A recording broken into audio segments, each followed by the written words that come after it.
चलिए तो बेहद खास मुद्दे के साथ आज हम शो की शुरुआत करने वाले हैं। हम सब देख रहे हैं कि ब्याज दरें जो है वो लगातार बढ़ रही थी। हालांकि अभी फिलहाल जस की तस बनी हुई है, लेकिन आगे भी ब्याज दरें बढ़ने की आशंका कम नहीं है। अब इन सब के चलते आपका जो होम लोन है, जो आपके होम लोन की ईएमआई है, उस पर आपको राहत नहीं मिल रही है। बैंकों ने यहाँ पर लोन की अवधि बढ़ाने को लेकर कवायद शुरू की है, जिससे आपके ऊपर ईएमआई का बोझ कम हो। लेकिन बहुत सारी केसेस में हमने ये देखा है कि लोन अवधि काफ़ी हद तक बढ़ा दी गई है, लेकिन उसके बावजूद भी ईएमआई जो है वो थोड़ी सी बढ़ाने पर ही आपकी जो अदायगी है वो पूरी हो सकती है। लेकिन यहाँ पर मामला ये है कि अगर आप उन शख्स में से हैं जिनको अपनी होम लोन की ईएमआई ख़त्म कर देनी है, आपको एक मुश्त जो है प्रीपेमेंट कर देना है, या आपको 2-3 ईएमआई जो है एक मुश्त अदा कर देनी है, अगर ऐसी कोई रणनीति आप अपनाना चाहते हैं तो क्या ये आपके लिए सही फैसला होगा? अगर आप ऐसा फैसला लेना चाहते हैं तो इसके लिए आप फंड्स कैसे जमा करें, कहाँ से जमा करें, और किस तरह से आप ये सुनिश्चित करें कि जो ईएमआई का बोझ है वो भले ही अगर आप एक मुश्त चुकाते हैं तो कुछ तिमाहियों के लिए हो सकता है आप पर भारी पड़े, लेकिन आने वाले वक्त के लिए आपके लिए जो है फाइनेंशियली राहत की बात साबित हो सकता है। तो अगर आप लोन के बकाए का 5% हर साल ज़्यादा जमा करते हैं तो आप 20 के लोन को 12 साल में ही, जी हाँ, समाप्त कर सकते हैं। ये मैं आपको फिर से दोहराकर बताती हूँ कि अगर आप लोन के बकाए का 5% हर साल ज़्यादा जमा करते हैं तो 20 की बजाय 12 साल में ही आप इस लोन को समाप्त कर सकते हैं। जब आप लोन लेते हैं तब से लेकर कुछ ही सालों में आपकी जो आय है वो बढ़ चुकी होती है, लेकिन अधिकतर लोग इस बड़ी आय का हिस्सा लोन को चुकाने में नहीं लगाते हैं। जी हाँ, ये एक ऐसी रणनीति, एक ऐसी स्ट्रैटेजी है जो शायद अगर आप अपना ले तो ब्याज दरें बढ़ें या बढ़त रुक जाए, आपकी ज़िंदगी पर, आपकी जेब पर, आपकी लोन पर कोई ख़ास असर नहीं होगा। अगर आप हर साल एक ज़्यादा ईएमआई के जितना पैसा खाते में जमा करते हैं तो आप इसे 20 साल के लोन के बजाय 17 साल में ख़त्म कर सकते हैं। जी हाँ, ये कुछ इस तरह के ट्रिक्स आपको शो की शुरुआत में ही हम बता रहे हैं, ताकि अगर आप उन लोगों में से हैं जो अभी लोन लेना चाहते हैं तो शायद आप जो है इस बात पर अमल अभी से करना शुरू कर दें। अगर आप 10% के हिसाब से ईएमआई को बढ़ा लेते हैं तो आप 10 साल में लोन खत्म भी कर सकते हैं। ये वो पैतरा है जो कि तमाम लोग मेरे ख्याल से अपना ही रहे हैं। लेकिन अब जो मौजूदा होम लोन बोरोवर्स हैं जिन पर ईएमआई चल रही है, उन्हें एक सटीक रणनीति देते हैं। खास मेहमान जो मेरे साथ जुड़ गए हैं उनसे उनका तारुफ कराती हूँ। Aparna Ramachandra, founder director rectifycredit.com, Hemant AR, AVP communication bankbazaar.com, Pankaj Matpal, MD opt money managers. आप सभी का स्वागत है हमारी इस बेहद खास पेशकश में। और जैसे कि मैंने शुरुआत में ही उजागर कर दिया कि किस तरह से आप भले ही एक मुश्त पैसा चुकाना चाहें, भले ही आप 2-3 महीने की जो अपनी ईएमआई है उसको चुकाना चाहें, मसला ये है कि आपके ऊपर ईएमआई का बोझ जो है, होम लोन की ईएमआई का जो बोझ है वो कम हो। तो पंकज जी, सबसे पहले होम लोन एक हम गुड लोन के तौर पर कहते हैं, जहां पर आपको टैक्स का फ़ायदा मिलता है अगर आप पुरानी टैक्स व्यवस्था के तहत सम्मिलित हैं। तो इस संदर्भ में अगर देखा जाए तो क्या ये एक मुश्त चुका देना एक सही फैसला होगा? कविता, देखिए, यहाँ पर जो बेनिफिट है वो लिमिटेड है। अब अगर आपको 2 लाख रुपए तक का लॉस जो है वो सेट ऑफ करना है तो उतना इंटरेस्ट ठीक है, क्योंकि अल्टीमेटली अगर सिंगल नाम में घर है तो मैक्सिमम 2 लाख, या जॉइंट नाम में है और दोनों अर्निंग पर्सन है, दोनों को लॉस सेट ऑफ करना है तो आप 2-2 लाख भी इंटरेस्ट में से सेट ऑफ कर पाएंगे। तो वो आप कैलकुलेट कीजिए अगर आप ओल्ड टैक्स रिजिम में हैं। और फिर दूसरी बात यह है कि क्या आपको सच में उसका बेनिफिट हो रहा है, क्योंकि ये देखना होगा कैलकुलेट करके। कई बार आप ये 2 लाख का पूरा डिडक्शन क्लेम करें, उसके अलावा भी बाकी जो एलिजिबल डिडक्शन है वो क्लेम करें, लेकिन फिर भी हो सकता है आपकी इनकम के हिसाब से शायद न्यू टैक्स रिजीम ही आपके लिए सूटेबल हो रही हो। लेकिन हम बात कर रहे हैं अगर ओल्ड टैक्स रिजीम में आपको बेनिफिट हो रहा है, तब भी आप उतना ही इंटरेस्ट रखें, उतना ही लोन रखें जिस पर आप टैक्स का बेनिफिट ले सकते हैं। अदरवाइज हायर इंटरेस्ट पे करके और ये सोचना कि थोड़ा बेनिफिट होगा, शायद वो फायदेमंद नहीं होगा। तो आपको कैलकुलेट करना चाहिए। मेरे ख्याल से हेमंत, आपसे मैं थोड़ा सा गणित चाहती हूँ, क्योंकि मैं चाहती हूँ कि जब से ब्याज दरें बढ़ी हैं, ठीक है, तब से लेकर अब तक, मान लीजिए किसी के पास अगर 75 लाख का लोन है और मान लीजिए उसकी अवधि आपकी 20 साल की है, तो ब्याज दरें बढ़ी, वो सिलसिला शुरू हुआ, उस वक्त की ईएमआई अब तक की ईएमआई में कितना इजाफा हो गया होगा? सो कविता, हम जो देख रहे हैं, जो 2.5% का जो इंक्रीज हुआ है पिछले 1 साल में, उससे लोगों के ईएमआईज में करीब 20% का फर्क आया है। बट ये चीज़ जो है हर बोरोवर को अलग-अलग तरीके से इम्पैक्ट करता है। बट अगर आपकी रेट करीब 6.5 थी और आपकी रेट अभी 9% हो गई है, तो आपका ईएमआई इस ड्यूरेशन में 1 साल के अंदर करीब 20% बढ़ा होगा। और ये जो इम्पैक्ट है इस रेट हाइक का, वो नॉर्मली टेनर एडजस्टमेंट में ही हम देख रहे हैं, बट कुछ लोगों के तो फिर ईएमआई भी बढ़ने लगे हैं। टेनर और ईएमआईज़ दोनों बढ़ रहे हैं और उनके लिए आई थिंक ज़रूरी हो जाता है कि कुछ तरीका ढूँढें जिससे ये जो उनका इंटरेस्ट आउट ऑफ कंट्रोल हो रहा है, वो वापस कंट्रोल में आए। और हाँ, इसमें प्रीपेमेंट के अलग-अलग तरीके हैं, उनमें से कोई एक तरीका अपनाएँ जिससे उनका लोन और इंटरेस्ट फिर से कंट्रोल में आ जाए। अपर्णा, ऐसे कौन से बैंक्स हैं जो अब लोन की अवधि बढ़ाना बंद कर चुके हैं? कितने बैंक्स होंगे ऐसे, कितने सारे ऐसे बैंक हैं जहां पर हम देख रहे हैं कि अब उनकी एमसीएलआर दरें भी बढ़नी शुरू होगी, तो कहीं ना कहीं जो ईएमआई की चोट है वो अब महसूस होने लगी है। और बहुत सारे बैंकों ने, हमने जाना है कि लोन की अवधि जो है वो बढ़ानी बंद कर दी है। एक ही विकल्प बचता है, अपनी ईएमआई की राशि बढ़ाना। किस किस तरह के ऑफर्स और किस किस तरह की राहत आपके मुताबिक जो आप देख रही हैं बैंक्स दे रहे हैं होम लोन की ईएमआई चुकाने वालों को? Okay, sorry. So I missed the earlier part. So this is a very critical development in this whole home loan industry, क्योंकि पिछले जो 1.5-2 साल में जो इंटरेस्ट रेट्स बढ़े जा रहे थे, हम सब ने यही सलाह दिया था कि आप अगर वही ईएमआई नहीं पे कर पा रहे हो, दिया हायर ईएमआई, तो आपको अगर ऑप्शन अवेलेबल है तो आप टेन्योर बढ़ा दीजिए। बट अब काफी सारे banks after RBI said that आप अपना जो होम लोन का पोर्टफोलियो है उसको जरा रीलुक कीजिए। एंड अगर बेहिसाब जस्ट ऐसे ही लोगों का टेन्योर बढ़ाते दिए हैं, so then get that back into action. So अगर वो ऑप्शन चला गया है, so then we are in a bigger soup. तो ये जो चीजें हैं अभी लास्ट में 2-3 महीने में मैं जो देख रही हूँ, existing borrowers, public sector banks या प्राइवेट सेक्टर बैंक्स, जब ये रीफाइनेंस के लिए जा रहे हैं, जो ये रीजिगिंग के लिए जा रहे हैं, 9 on 10 आर बीइंग टोल्ड कि आपका टेन्योर नहीं बढ़ेगा, आपको ईएमआई ही एडजस्ट करना पड़ेगा। So it is not like a particular type of bank, across the board banks are now मतलब not allowing people to increase their tenure. Kavita. ठीक है। तो हेमंत, अब प्री पेमेंट स्ट्रैटेजी पे तो बात करेंगे ही, लेकिन उससे पहले मुझे ये बताइए कि आपके पोर्टल पे किस तरह का डेटा या किस तरह की रिसर्च निकल कर आ रही है? लोग जो है क्या अपने लोन को रीफाइनेंस करवा रहे हैं? किस तरह से लोग कोशिश कर रहे हैं कि उनकी जो ईएमआई उनके ऊपर भारी पड़ रही है वो कम हो? क्या कुछ निकल कर आ रहा है? क्या कुछ खंगाला है आपने? जी, तो इसमें मल्टीपल चीज़ें हैं जो मैं जिसके बारे में बात करना चाहूँगा। नंबर 1, गवर्नमेंट बैंक्स में हम देख रहे हैं जो डेटा आरबीआई ने निकाला था, उसके अनुसार अभी भी करीब सिर्फ 36% जो लोन्स थे अप टिल मार्च, वो ईबीएलआर पे आए थे, जो रेपो रेट लोन्स हैं उस पे आए थे। और बाकी जो लोन्स हैं करीब 61% वो अभी भी बेस रेट लोन्स पे और एमसीएलआर लोन्स पे थे। तो ये रीफाइनेंसिंग होना ज़रूरी है, क्योंकि आपको रेपो रेट लिंकिंग का फ़ायदा मिलेगा। जब इंटरेस्ट रेट्स गिरने लगेंगे, आपका जो रेट है गिरने लगेगा।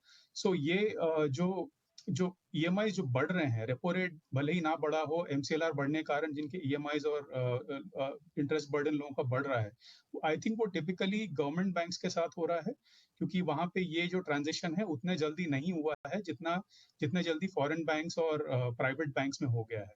प्राइवेट बैंक्स में करीब 75% ऑलरेडी ईबीएलआर लोन्स हो गए थे और फॉरेन बैंक्स में ये 84% है। तो नंबर 1 ये चीज़ है कि आपको अपने इंटरेस्ट बेंचमार्क को समझना चाहिए और रीफाइनेंस कंसिडर करना चाहिए। दूसरी बात, जब प्रीपे करने की हम बात करते हैं, तो हाई रेट पे प्रीपे करके उतना ज़्यादा असर नहीं होगा आपके लोन पे जितना कम रेट पे पे करने से होगा। सो आप रेट कम करने का पहले प्रयास करें और जब आप उसके बाद प्रीपे करेंगे तो आपका जो प्रीपेमेंट है और आपके जो आने वाले ईएमआईज़ है वो ज़्यादा असरदार हो जाएँगे। दूसरी बात कविता, इसमें प्रीपेमेंट के बहुत सारे अलग-अलग तरीके होते हैं। लमसम पेमेंट्स होते हैं, बट मैं एक टिप देना चाहूँगा, वो ये है कि जो ईएमआई वॉलंटरी ईएमआई इंक्रीज होता है वो एक बहुत पावरफुल चीज है आपका लोन कम करने में। और शायद ज्यादातर लोग इसे प्रेफर नहीं करते हैं, बट उन्हें करना चाहिए, क्योंकि अगर आपकी इनकम बढ़ रही है और आप इनकम राइज के हिसाब से आप अपना ईएमआई भी बढ़ा लेंगे, तो वो जो एक्स्ट्रा ईएमआई आप दे रहे हैं वो कंप्लीटली प्रीपेमेंट है। और इस तरह से आप प्रीपेमेंट के जो रूल्स होते हैं कि आपको मिनिमम एक ईएमआई प्रीपे करना है, उसको आप बाईपास कर दे रहे हैं। मान लीजिए आपकी ईएमआई 50,000 है और आपको मिनिमम प्रीपेमेंट 50,000 करना है, और बट अगर आपने अपना ईएमआई 50,000 का 55,000 कर दिया, तो आप ये जो एक्स्ट्रा 5,000 दे रहे हैं वो आपने 5,000 का प्रीपेमेंट किया है, और उससे आपका लोन टेनर जो है और इंटरेस्ट जो है बहुत जल्दी जल्दी गिरेगा। और ये एक बहुत पावरफुल टूल है जो ज्यादा ज्यादा लोगों को अपनाना चाहिए और अपना इंटरेस्ट कम करना चाहिए। कविता। बिल्कुल, बेहतरीन टिप्स आपने यहाँ पर दिए हैं, जहाँ पर किस तरह से आप इस बोझ को कम कर सकते हैं, प्री पेमेंट स्ट्रैटेजी अपना सकते हैं।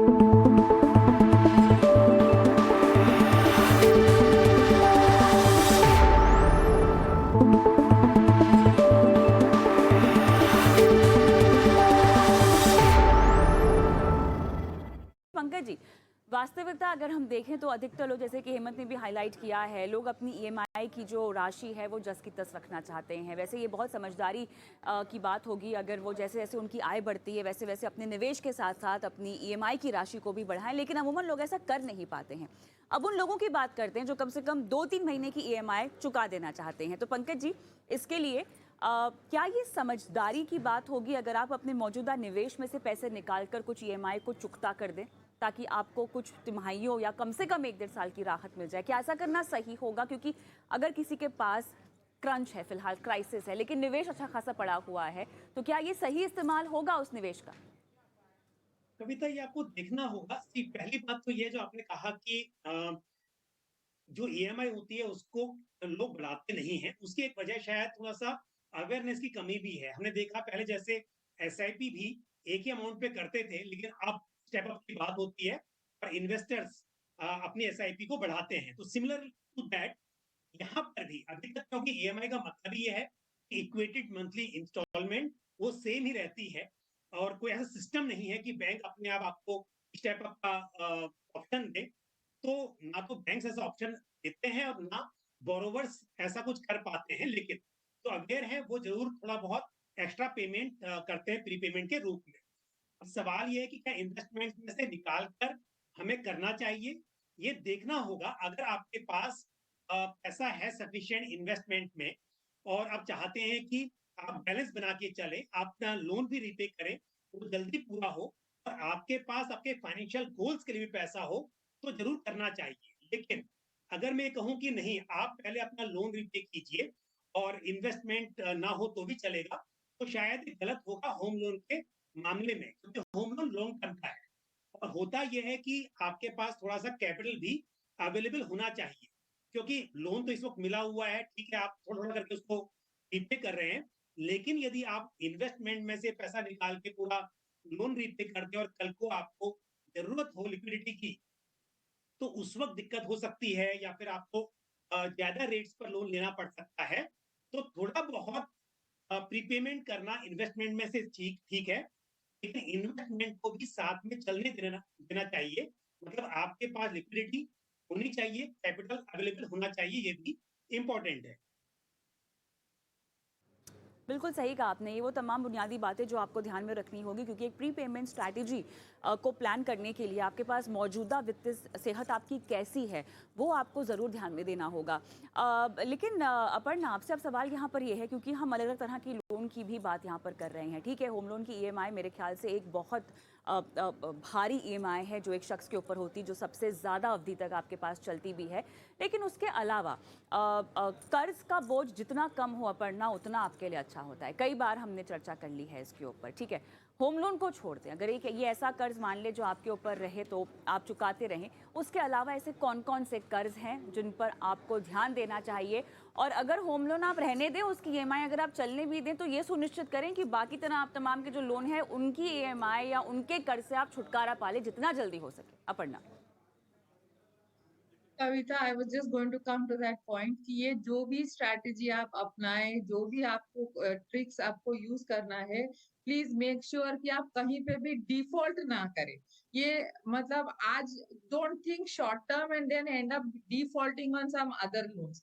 सो स्ट्रैटेजी, जस्ट बिकॉज कोई कहता है कि होम लोन को आपको प्रीपे करना चाहिए, जाके अपना ईएमआई बढ़ाइए, फिर पता चला चौथे महीने में आपका ईएमआई फट रहा है, तो वो नहीं कीजिए। और सिमिलरली जैसे अभी आपने कहा, अगर आपके पोर्टफोलियो में और भी लोन्स है, होम लोन अगर वैसे ही चल रहा है, आप उसको चुका पा रहे हो, लेकिन आपका आय बड़ा है, देन आप ट्राई कीजिए कि आपके जो महंगे लोन्स है, जो मे बी फॉर एग्जांपल आपके पास पर्सनल लोन है, आपके पास ऑटो लोन है, तो वो सारे जो है उधर आप देखिए उसको आप कैसा आप मतलब निकाल सकते हो सिस्टम से। But please remember, home loan is the only loan जहां पे आप रीपे करो, प्रीपे करो, आपको पेनल्टी नहीं लगता है। बट अगर आप पर्सनल लोन लेते हो, ऑटो लोन लेते हो, उसको आप पार्ट पेमेंट के लिए जाते हो या रीपेमेंट के लिए मतलब प्री क्लोजर के लिए जाते हो, तो आपको वहां पे पेनल्टी है। तो ये भी आपको ध्यान रखना होगा कि ये आप के लोन साइकिल में आप कहाँ पर हो as far as this unsecured loans are concern, and then take a call. तो इट इज वेरी इंपॉर्टेंट कि आप अपना एक एक्सेल शीट बनाओ, जैसे आप मैं हर बार डेट प्लान बनाओ, देखो हर लोन आपका कौन से स्टेज पर है, उसके हिसाब से जो आपके लिए लागू है, आपके प्रोफाइल को सूट करता है, उस हिसाब से आप ये रीपेमेंट, प्रीपेमेंट, पार्ट क्लोजर, ये सारा डिसीजन आप ले सकते हो। जस्ट बिकॉज हम यहाँ पे आज होम लोन डिस्कस कर रहे हैं और हम बोल रहे हैं कि आप प्रीपे करो, please don't get into that. तो जो आपके लिए लागू है उसके हिसाब से आप प्लान करो। कविता। एक बहुत चीज़ हेमंत, जो कि मुझे अपर्णा के जवाब से भी समझ में आया और पूछना चाहती हूँ आपसे, आपके पूरे लोन के टेन्योर में किस अवधि पर आप आकर ये तय करें कि आपको प्रीपेमेंट कर देना चाहिए? हर किसी पर तो ये स्ट्रैटेजी लागू नहीं होगी ना हेमंत, ये भी समझना ज़रूरी होगा कि आप इस पूरे लोन के जर्नी में कहाँ पर हैं, और तभी आप समझदारी से ये फैसला ले सकते हैं और रणनीति बना सकते हैं। हेमंत। Very good point. और अपर्णा ने एकदम सही कहा कि आप जब प्रीपे कर रहे हैं तो आपको इस तरह से प्रीपे करना चाहिए कि आपकी फाइनेंशियल बैलेंस ना बिगड़े और दूसरे प्रॉब्लम्स ना शुरू हो जाएं। सो ये बात ध्यान में रखना बहुत जरूरी है। प्रीपेमेंट देखिए, अगर आप एक 20 साल का लोन देखें करीब 8-8.5% का, तो उसमें टिपिकली जो 50% जो लोन चुकाने में जो टाइम लगता है वो करीब 13 से 14 साल होते हैं। सो 13 से 14 साल में आपने आधा लोन चुकाया और फिर 6 से 7 साल में आप बाकी आधा चुका रहे हैं। तो आप अगर उतनी दूर ऑलरेडी आ गए हैं, 13-14 साल हो गए हैं अगर आपको 20 साल के लोन में, तो मे बी यहाँ पे प्रीपेमेंट में बहुत असर नहीं होने वाला है, क्योंकि इंटरेस्ट आपका ज्यादातर चुक गया है। और उसके बाद ये आपके ऊपर भी है कि आप कितने जल्दी डेट से निकलना चाहते हैं। सो प्रीपेमेंट आप लोन टेनर में जितने जल्दी करेंगे उतना ज्यादा अच्छा है आपके लिए। अगर आप शुरुआत के अगर 20 साल का लोन है तो शुरुआत के पहले 5 सालों में आप कर रहे हैं तो मैक्सिमम इफेक्ट आपको वहां मिलेगा, पॉजिटिव इफेक्ट। और जैसे जैसे लोन पुराना होता जाएगा, आप जैसे जैसे टेनर के एंड पे आते जाएंगे और वहां प्रीपे करेंगे तो वो उतना असर नहीं करेगा। तो मे बी वहां पे आपको रिकंसिडर करना चाहिए और मे बी वहां से आपको सिर्फ इन्वेस्टमेंट्स पे ही शायद फोकस करना चाहिए। बट टिपिकली आधा लोन बैलेंस और आधा टेनर अगर ये बाकी हैं तो आपको प्रीपेमेंट डेफिनेटली करना चाहिए। इससे आपका इंटरेस्ट डेफिनेटली कम होगा। कविता। ये उन लोग की बात भी कर लेते हैं जो मेरे ख्याल से अपने लिए घर का सपना अब देख रहे हैं, और शायद क्योंकि त्योहारी सीज़न में बहुत सारे डेवलपर्स अच्छे खासे ऑफर्स देते हैं, डिस्काउंट देते हैं, इस समय को आप शायद भुनाना चाहें और अपने लिए घर खरीदना चाहें। तो अब पंकज जी, जितना जल्दी हो सके आपको प्लानिंग कर लेनी चाहिए उसको लेकर। ठीक है, अभी तो आप घर खरीदने जा रहे हैं तो आपको जितने पैसों की ज़रूरत होगी वो तो आप अरेंज कर ही रखे होंगे, लेकिन क्योंकि हम रीपेमेंट की बात कर रहे हैं और प्री पेमेंट की भी बात कर रहे हैं, और आप ऐसे शख्स हैं जो अभी आप लोन लेंगे और उसके बाद उसकी अदायगी शुरू हो जाएगी, किस तरह से एक निवेश की रणनीति आपको बना लेनी चाहिए कि आपकी ईएमआई चलती रहे, साथ ही उस ईएमआई को चुकाने के लिए आपका निवेश भी चलता रहे, ताकि जब वो नौबत आए कि आपको प्रीपेमेंट करने के आसार लगे तो आप झट से कर दें। एक तो पहली बात यह है कि आप डाउन पेमेंट्स में ज्यादा कर सके उतना अच्छा है। ऐसा नहीं है कि आपको लोन कितना मिल रहा है, क्योंकि रीपे तो आप ही को करना है और विद इंटरेस्ट करना है। दूसरी बात यह है कि आप थोड़ा सा मार्जिन रखें, क्योंकि इंटरेस्ट रेट बढ़ने से अक्सर टेन्योर बढ़ता है। लेकिन अगर आप ईएमआई बढ़ाएँगे तो आपका लोन टाइम पर या टाइम से पहले पूरा हो पाएगा। और आपको आरबीआई ने भी कहा है, कंसल्टेशन पेपर जारी किए हैं इस बारे में कि किस तरह से, ऐसा नहीं कि हमेशा रेट बढ़े तो आप टेन्योर बढ़ा दीजिए। तो उस बात के हिसाब से भी आप मार्जिन ऐसा रखिए कि आप जितनी ईएमआई पे कर सकते हैं, उससे कम की ईएमआई हो, आपके पास महीने में पैसा बच रहा हो। और फिर एक स्ट्रेटेजी मैं ज़रूर कहूँगा कि जितने की ईएमआई है, उसका 10% अमाउंट जो है, उसकी आप एक मतलब एसआईपी कर दीजिए, म्यूचुअल फंड में इन्वेस्ट कीजिए, ताकि वो जो पैसा बढ़े, उससे आपका जो इंटरेस्ट रिपेमेंट है, कम से कम उतनी आपकी इनकम हो जाए, उस पर जो ग्रोथ होगी उससे। और दूसरा, जैसे आपने कहा कि यदि जल्दी रीपे करना हो, यदि आप जल्दी रीपे नहीं कर रहे हैं, आपने 20 साल का लोन लिया और 20 साल ही आपने इन्वेस्टमेंट किया एसआईपी के ज़रिए, तो भी यहाँ पर इतना शायद ग्रोथ हो जाएगी कि आपका जो टोटल इंटरेस्ट गया हुआ है, वो आपका वहाँ से रिकवर हो जाएगा। लेकिन उससे भी और आगे बढ़कर, यदि पहले ही आपके पास पैसा इकट्ठा हो जाता है कि 20 साल के का लोन लिया और 10 साल में आपके पास उतना पैसा बचा है जितना कि लोन का बकाया है, तो आप लोन रीपे कर दीजिए और डेट फ्री हो जाइए, वो और भी अच्छा है। ये तभी संभव है जब आपकी ईएमआई उतनी हो कि आप उसके अलावा थोड़ा पैसा महीने में और बचा पा रहे हैं। बिल्कुल, चलिए हमारे पास फ़िलहाल समय यहीं पर ख़त्म हो गया है इस चर्चा के लिए। हेमंत और अपर्णा, आप दोनों का बहुत-बहुत धन्यवाद, आपने शिरकत की।